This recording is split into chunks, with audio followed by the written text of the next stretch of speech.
Good evening, everyone. Rick couldn't make it, and he asked me if I could just sort of lead this meeting tonight. And since he always begins with a financial report, I'll turn it over to Joe. And you want to give us a little bit of the numbers, Joe? Yeah, sure, Frank. So this is since our last meeting a month ago.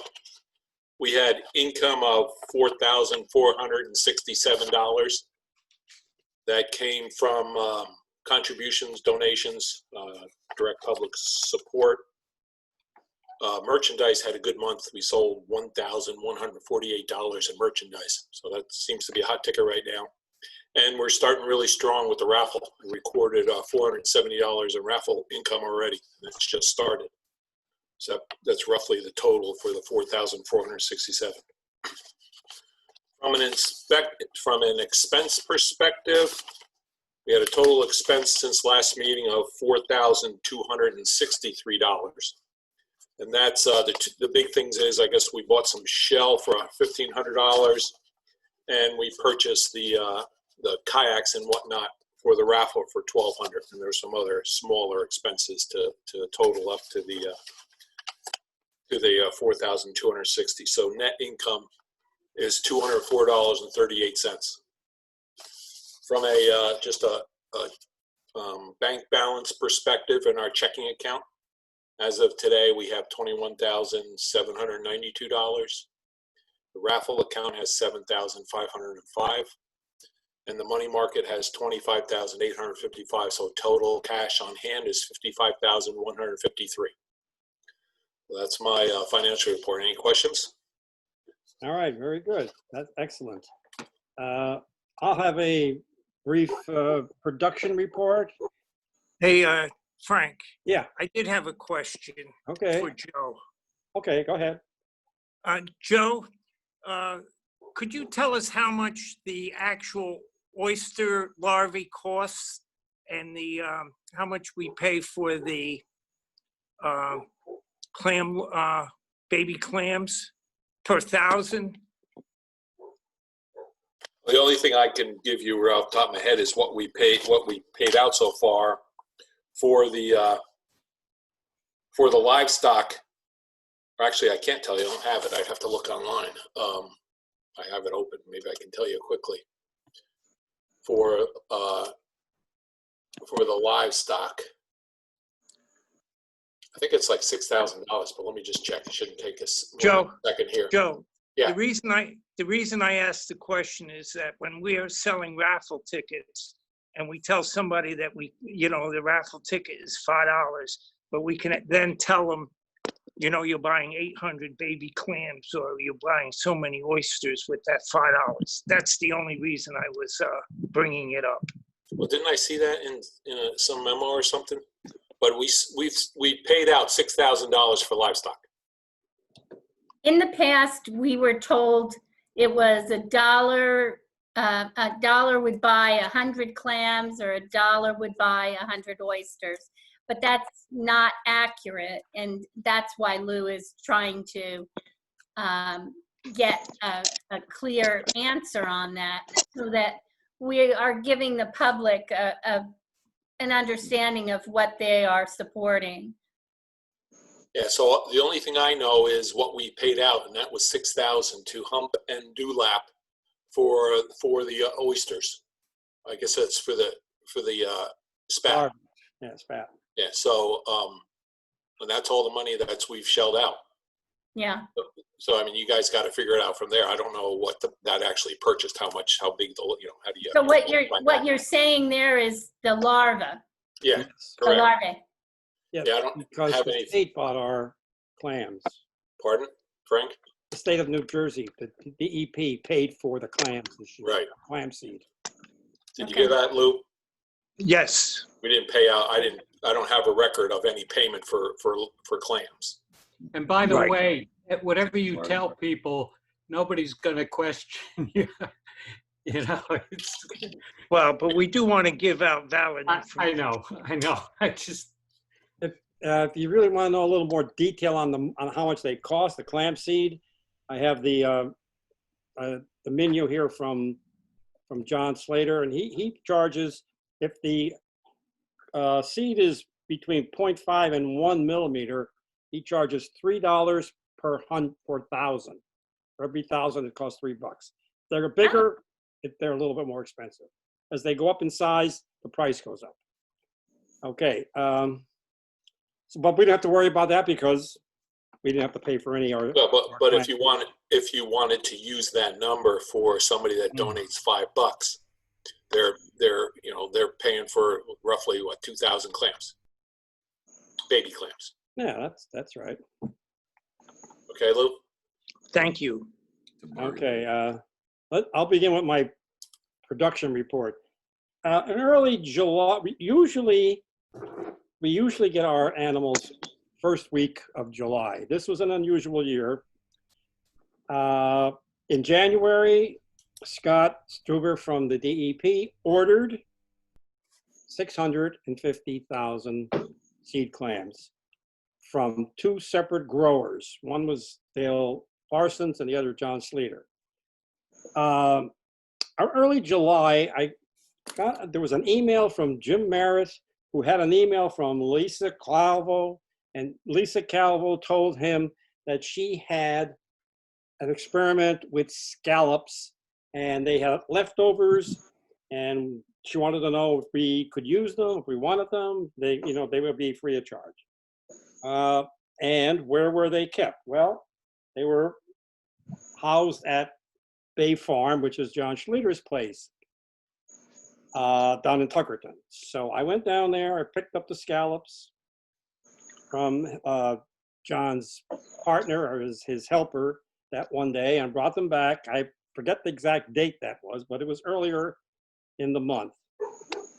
Passed them out to Rick, and we took some up here at the northern end, spread the scallops around. I didn't take a count, I didn't take a measurement. We figured, this is scallops, so we are not really concerned about how big they grow, and we're just hoping that they're a good attraction for people. They like to see them, they're active, and people who come to the upwellers get a kick out of watching the scallops swimming around. So, okay, that's fine. On July the 9th, I got a call from John Schluter at Bay Farm, and he said he had the seed clams ready for us. That was ordered 325,000. We were supposed to get 325,000 seed clams from him. That's what the DEP paid for. July 9th, I went down to his hatchery, and he said, "Oh, I'll give you a few extras. I'll give you some more. Don't worry about it. You'll get more than you ordered."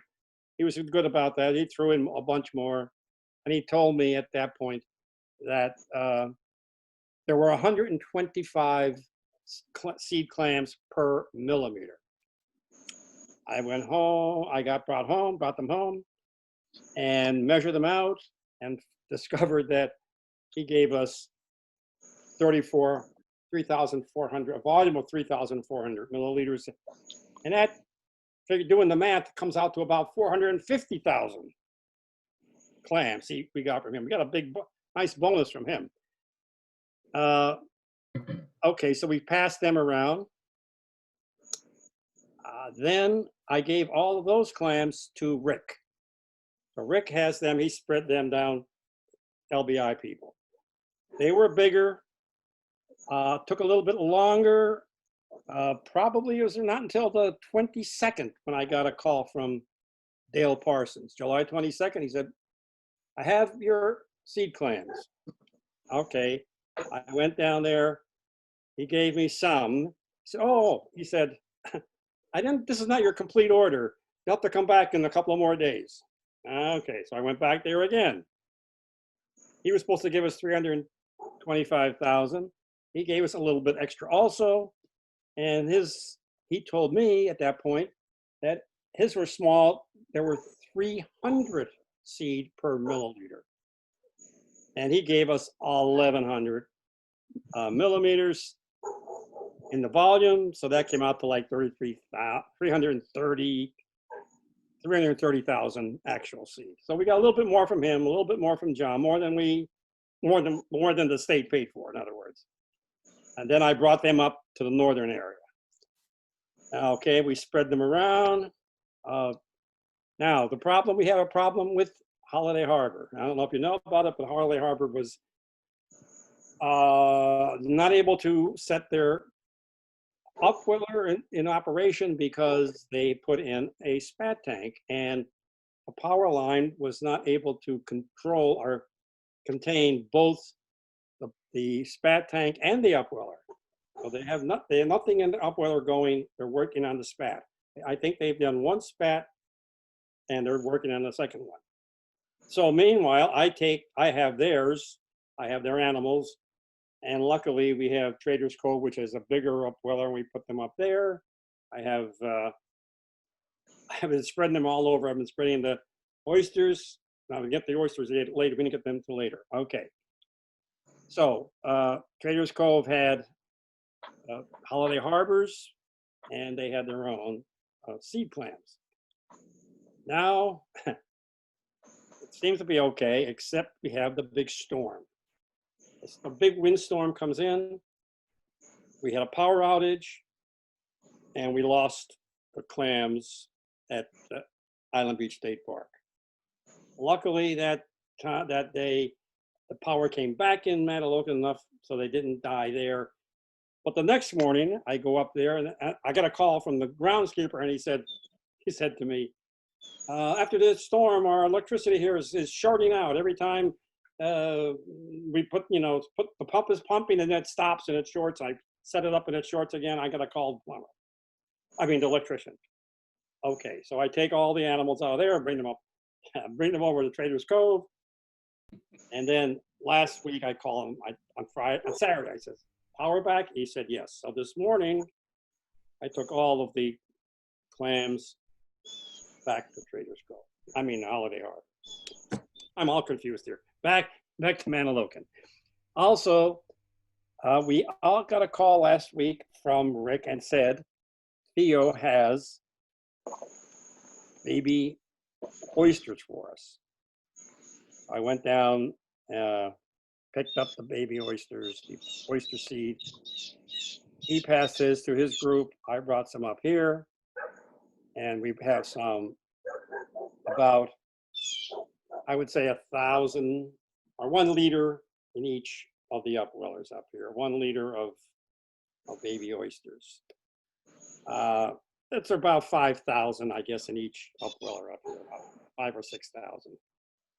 And some more, a little bit more at Caddis. So right now, we're operational with oysters and clams in all the upwellers, I think, and many upwellers have scallops.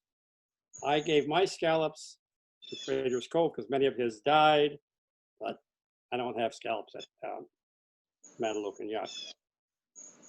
So basically, we're where we would normally have been in the first week of July in other years, and here it is, like August 18th, and we're finally operational and working on all 3 cylinders or all 4 cylinders.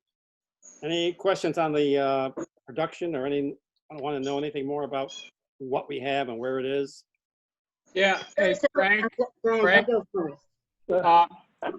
do we know how many we lost in the upwellers? Roughly, I know you don't know exactly, but.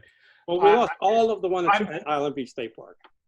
Okay, because the state may want a reckoning of the clams at the end of the year. Okay. When we Well, get back.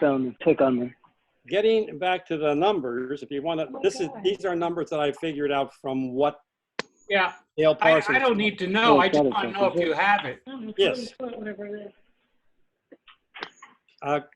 According to what Dale said, and the volume that we put into the upwellers was 275 milliliters, and that came out to about 82,000 seed clams in all the upwellers up here. Down in the Island Beach State Park, they probably got more in each upweller. Okay, because those were a little bit bigger. They got more. They probably have close to 100, maybe 90, 95 to 100 in each upweller down there. Frank, we didn't lose all of the clams.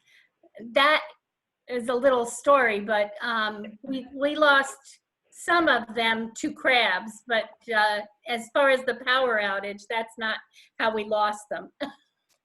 Well, I didn't want to go into how we lost them. I just said Yes. I didn't see any others.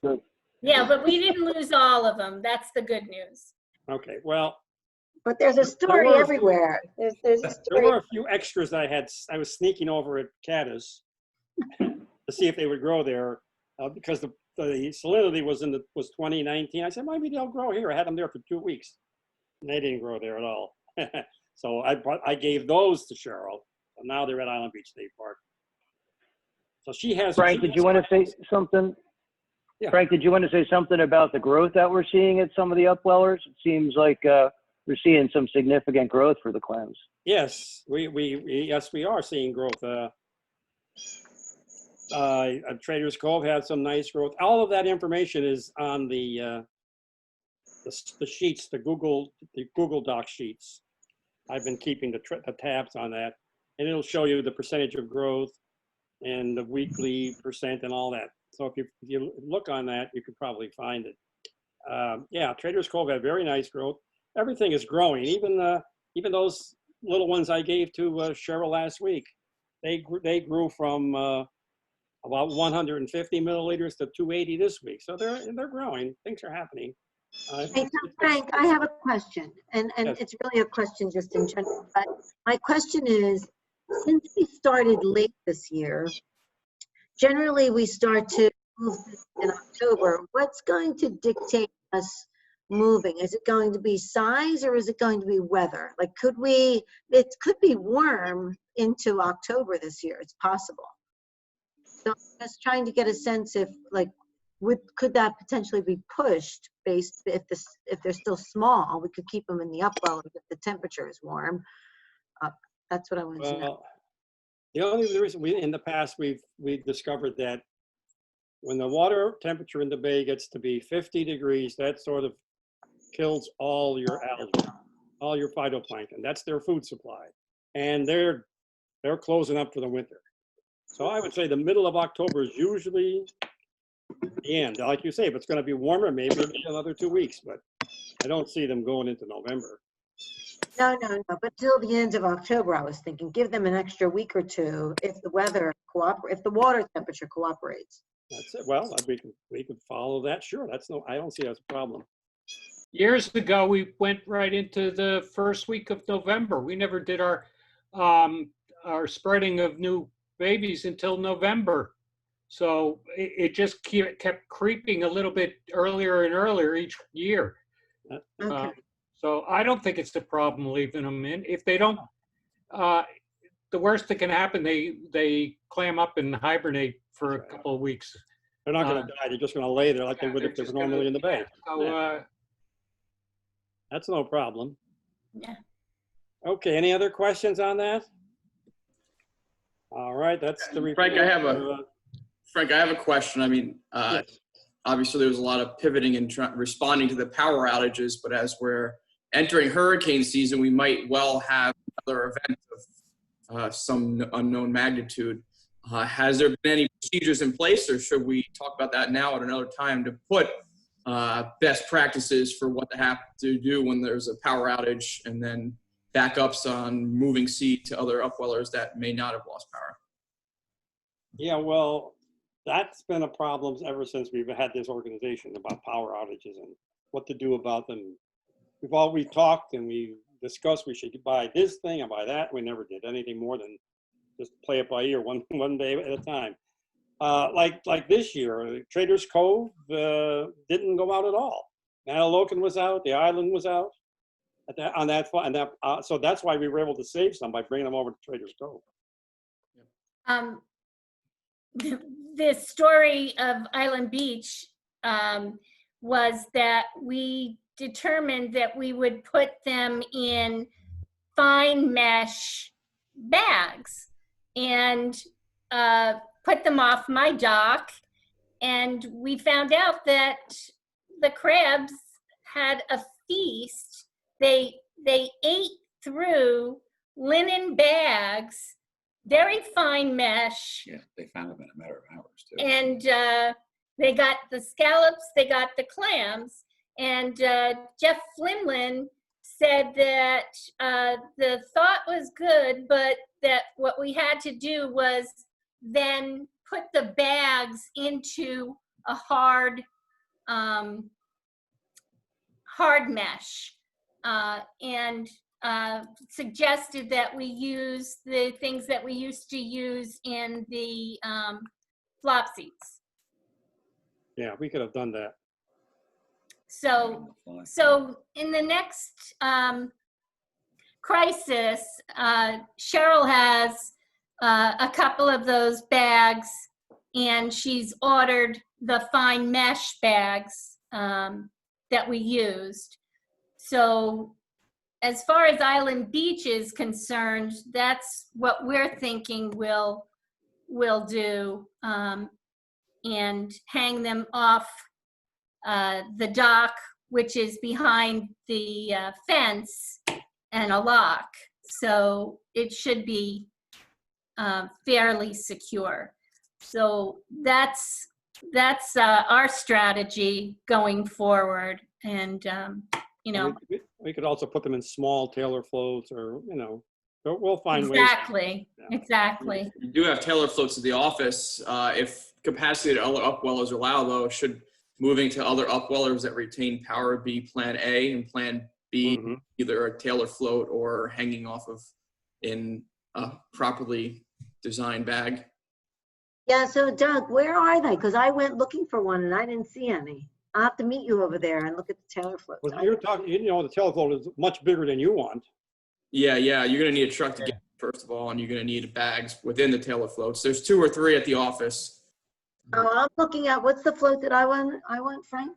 That's not a Taylor float. No, but what is it? It's a float float. Who float? A float float. A float A float. smaller one. I don't know if this has a name. It's a marine term. It's just a bag with floats on it. It's a Simon float. Hey, one thing we should all know is that putting clams in those bags is a short-term solution, because over a long term, it does not work. I've put them in bags for long term, and you know, a few Now, of them survive, this but would be an emergency only kind of Yes. situation. That's my point. Absolutely. Yeah. So maybe even option A should perhaps be another upweller that has capacity. Option B, maybe even better than hanging him off our dock. We could put him on the lease site under a screen. In a bag Sure. under Yeah. a screen. Well, let's hope we don't have to worry about that. Yeah. Yeah. Well, we've had our, here in Tom's River, we've had our fair share of power outages this year. Yes. And you have, right? If you have a And floating, even before we get to that point, I believe the best operating procedures are to drain the tanks so the animals don't suffocate, and then to seek out one of these alternatives. if you have a floating dock available, all you have to do is take your silos, put a rope through the holes, and then suspend them off the edge of the floating dock. And they go up and down. The crabs can't get in that way. And that's what we did in Beach Haven, so it worked. Okay, well, before we get off to production, Tom, do you want to let us know what happened with the spat? How's that working out? Spat tank, and how much spat we got? I don't know what's happening down there at LBI. Well, the spat, the last couple of spats that we did were very successful. Iowa Court is totally completed now. We did all 700 feet there. We have another batch of spat coming for Holiday Harbor and for Beach Haven, which we should have by the end of this week. And that will complete the Green Street project. So that whole project will be done this year. We were really anticipating going into next year. But So is that 4 that you're talking? Am I hearing 4? Is that right? we're actually did 6. We're going to be doing 6 batches this year. Okay. So you've done 4 so far, you're waiting for 2 more. I'm sorry? Have you completed 4 and waiting for 2 more? Is that it? Yes, exactly. We're waiting for 2 more. We hope to get them this week. All right, very good. Arbor will get 1 batch and the Beach Haven will get the other batch. All right. Okay, I think the next person I wanted to hear from is Lou. Maybe you can tell us if there's any kind of maintenance problems, or you've been working on any building or doing anything on that area. You got any report for us, Lou, on that? I know we talked about locks and chains and stuff. You have to He's on unmute. Unmute, Lou. You're muted. There you go. Unmuted. Unmute Lou. I am unmuted, Okay, according to my phone we anyway. hear you now. Good. To the best of my knowledge, all the upwellers in the north have been secured with locks, different methods of locking them. The one, obviously, Holiday Harbor has always had a lock on it, so there's no problem there, even though it's not functioning. I helped Teresa secure the one at Caddis Al took care of the one at Traders Cove, and Frank, you I did it did this the morning, one yeah. at, I put a new one this morning on that. yeah, Manalocan. Ranalogan, correct. So the security is all done. Just for everybody's information, if their pump goes bad, Rick told me that they have a pump down at an extra pump, a new pump down in Island on the Long Beach Island, and there's a extra pump located in the tan building behind the agricultural extension service office. The brand new pumps would have to have the quick connect attached to them, to which we do have some of those pieces. So if somebody has a problem with a pump, it would be pretty easy to replace it with the spare pump that we have. As far as any other maintenance, I think we're holding off changing things this year because of the limited access that we have. And that's about it. I can't really report on any more. Okay, thank you, Lou. That brings me up to Deb. You want to give us a rundown on the Ed Committee meeting and the raffle tickets? You got a bunch of stuff to talk about, Deb? Okay. Yes, before I do, John McKelvey just called me to remind us that there is the backup generator at Traders Cove. I guess that brick handles. Yeah, Anyhow. okay. And as far as the Education Committee, the last thing that we worked on as a group was getting in touch with the classroom teachers from Shellfish in the Classroom and the New Jersey Marine Educators Association. We've reached out to them and offered our assistance and our new online video library. And we've asked them to give us feedback of what they can use. And we understand that they may not even know whether they'll be in the classroom this fall, but we've said that we will accommodate and offer even video consults after their students view the videos. Rick, Jim, Bruce, and Teresa have continued to compile and complete, in some cases, specific topic videos for the library. And Rick has even been acquiring an editing skill set. He says that it's helped him to complete 2 of the sessions and they are getting back together. They've gotten probably 4 on their way to being complete. And we will meet again a second time this month because we're hoping to have heard from the teachers that we try to, contact. So we'll be meeting again August 27th at 3 p.m. to possibly schedule members to interact with individual teachers or school systems. With regard to the raffles, I met Rick to pick up raffle tickets, and the idea is to have a supply up here in the north. There is a supply down in the south, and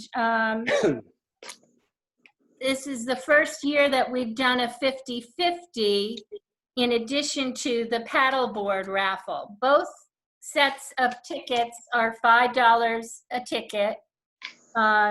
There are 2,000 of the raffle tickets.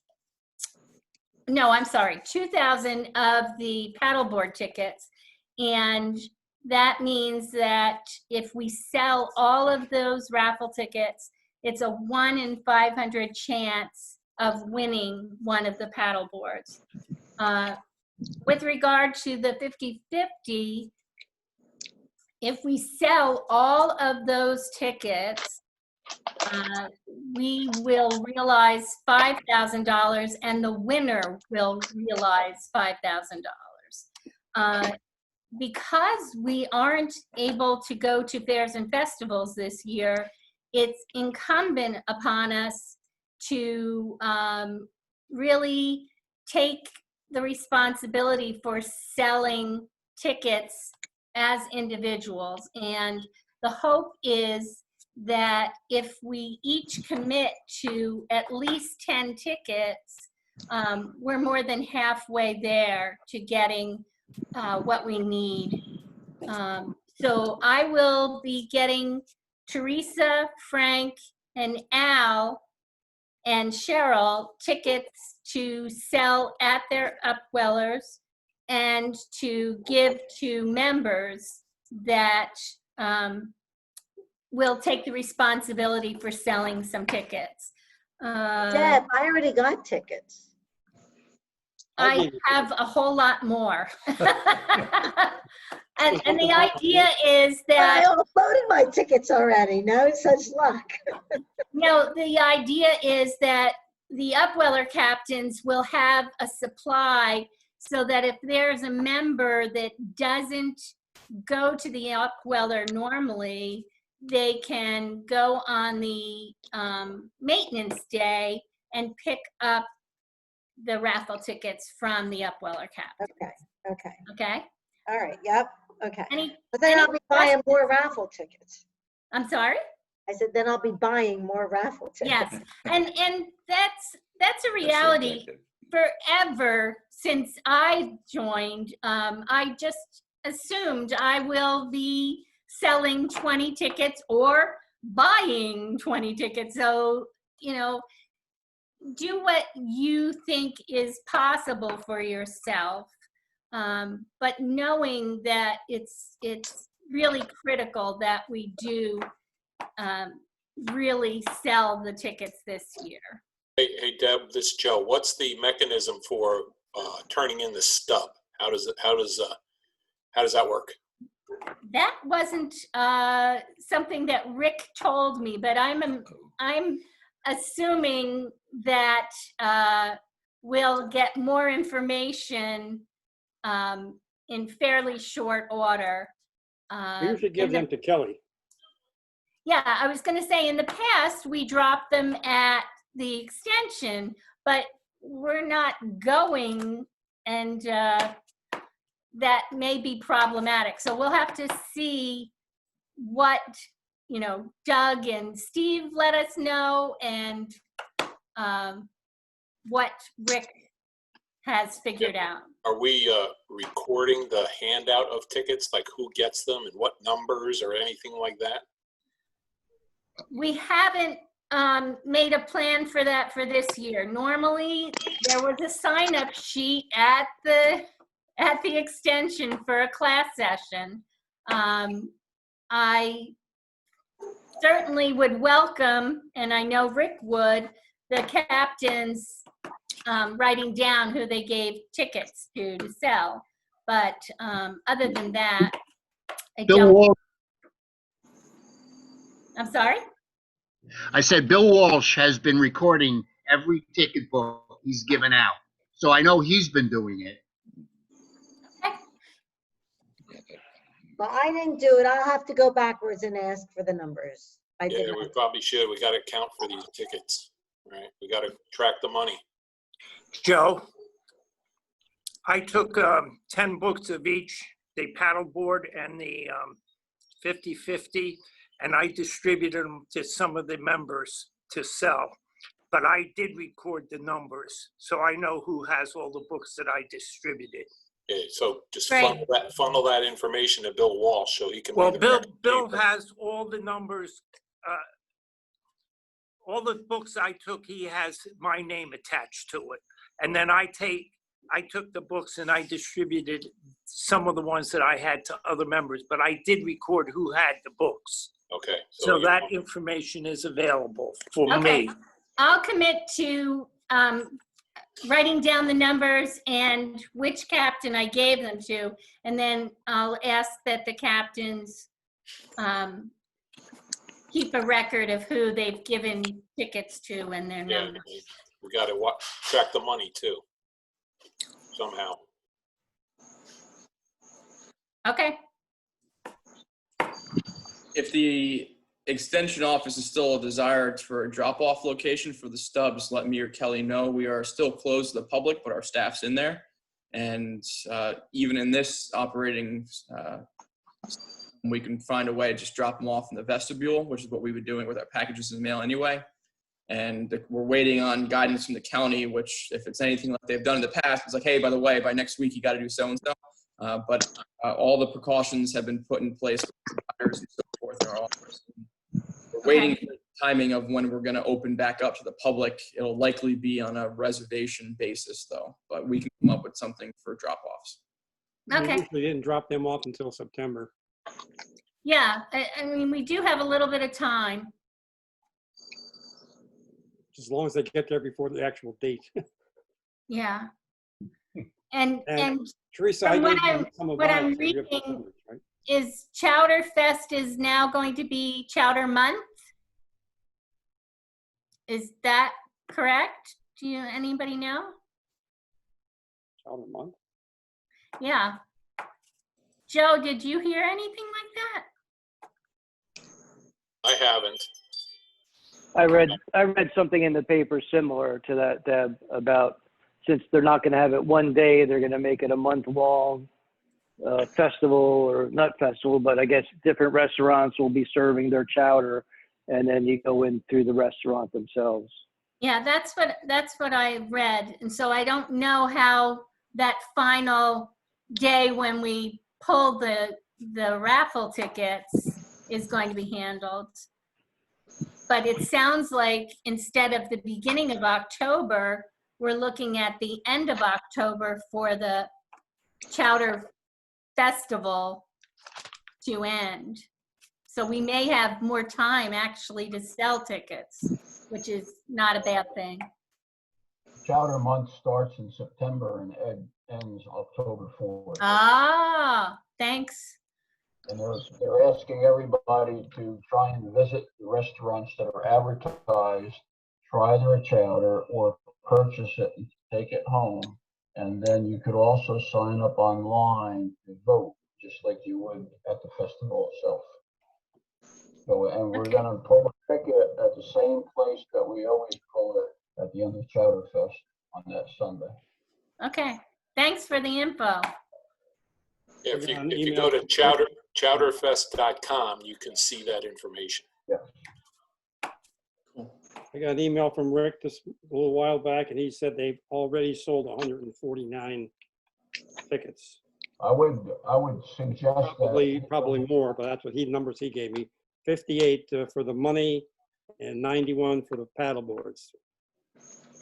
I Now, would that's just what his numbers were. So other people, you know, I probably would sold more. suggest if anybody's on social media, just put it out to your friends. I've already sold tickets as far as Florida. People said, send me some tickets. They'll send me the money. So people want to buy it. That's good. I was not Bill familiar with- Walsher, No. I was just going to say I was not familiar with Chowderfest Month, but it's not a new occurrence. But annually, October is National Seafood Month. I'm working with our educators and Family Consumer Health Sciences Department. We're going to have seminar series in promoting local fisheries, aquaculture, and seafood. Keep an eye out. okay. Well, Bill isn't here then. Ted's trying to put his hand up, I believe. Ted, I'm trying to unmute you. Okay, unmute. Am I unmuted? You're good. Gotcha. You know what's helped me sell tickets a lot? I've been showing Jack's video of the Iowa Court Project. And when people see that, they're so impressed, they just buy them by the book. All right. That's what I got. That's what I'm usually selling, full books, not separate tickets. Everybody throws 25 bucks at me and give me a book. You know, I tell them their chances are 5 times better if they buy a book. I'm planning on hitting up everybody I baked for this spring. Okay. Does anybody else have anything to say about this meeting? I think we can wrap it up soon. This will be the shortest meeting we ever had without Rick. Did you guys see the email about a text message technique to donate? Yes. Okay, so just if you didn't, the phone number is 443-21. So text to that phone number, and then in the message put in RCTB, and it'll come back with a link to the donate site. So it's a simple way if you're out and about for people to donate to Reclaim the Bay, just by giving them that phone number, those numbers with, and then that text characters of RCTB. I tried it just to see how it worked, and Got it. I saw it. very easy. Yeah, we got it. Yeah. I saw the $5. I think And it was. then I posted it on my page, and I'm on a clamming page, and I posted it there. So, and by the way, that clamming page, I will just put some information out, and I've gotten a couple of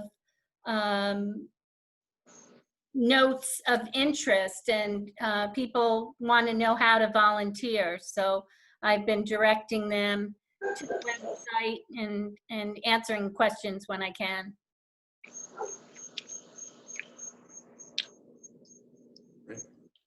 I just have one other relatively quick update.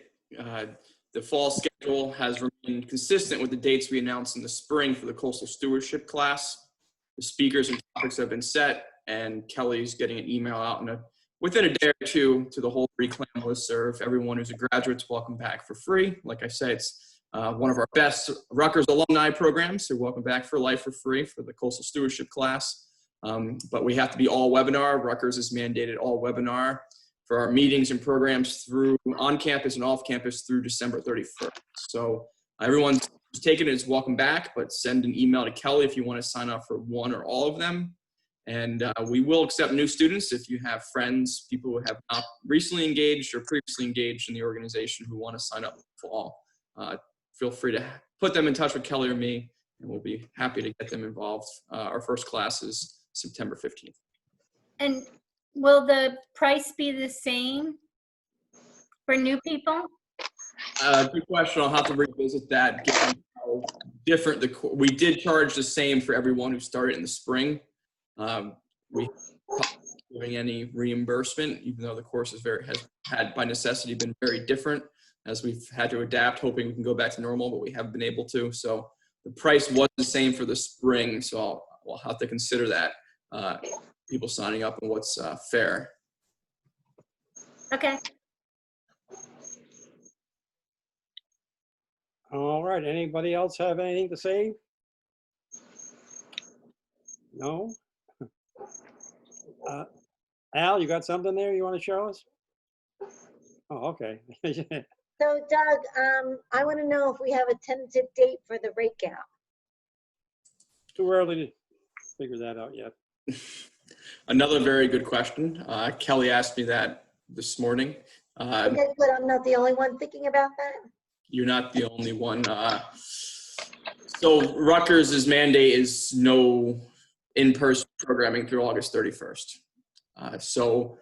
Technically that's a Rutgers research lease site, probably in the eyes of Rutgers, considered similar to our research farms on land. So I don't know if I'll be able, how we might be able to orchestrate a rake out in a group, even if it's organized by Rutgers reclam on a Rutgers' lease site. I think that's going to be a very sticky spot for me. The clams, so one option might be to have Reclaim the Bay organize it and no Rutgers involvement, but it's still our lease site. The other option might be to make sure everything is tightly kept for the winter and consider a rake out early in the spring. Form it anyway at that point and make sure all the screens are covered. But your question is timely, conversation's ongoing. If people have questions or suggestions, I'm all ears as we figure out what's best and what we can do. Susan. That's unapproved water, so we can't rake out till after November 1st, I believe.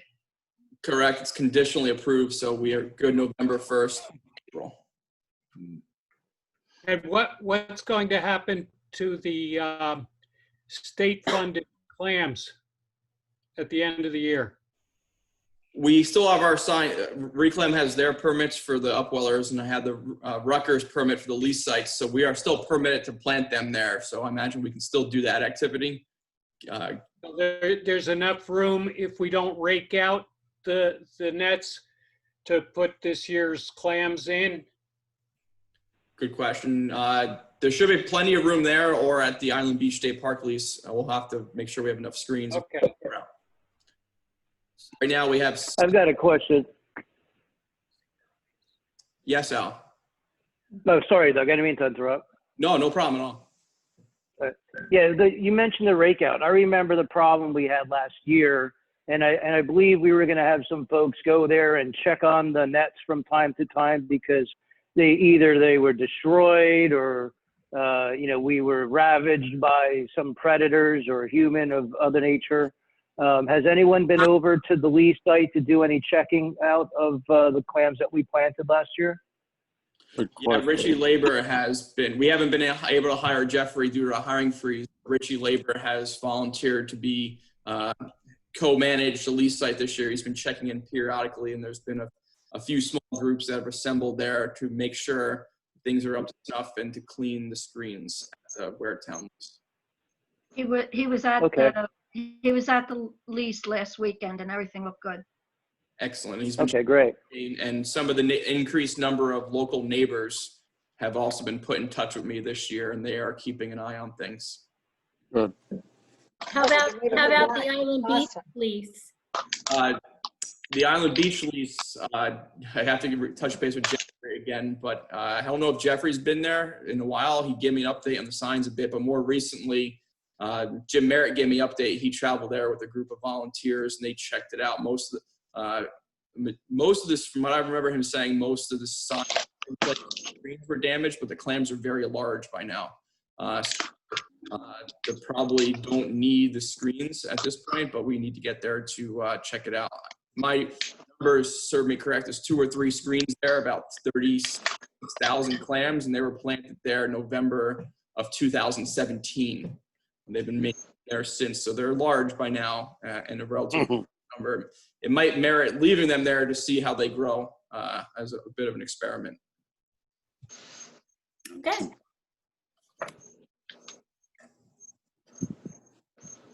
Okay. Do I hear anybody asking for an adjournment? There we go. Here's a hand up. I second it. All right. Joe. Thanks, everyone, for coming. And stay safe. Ciao. Be sure to wear your mask. Okay. Scuba mask? Yeah.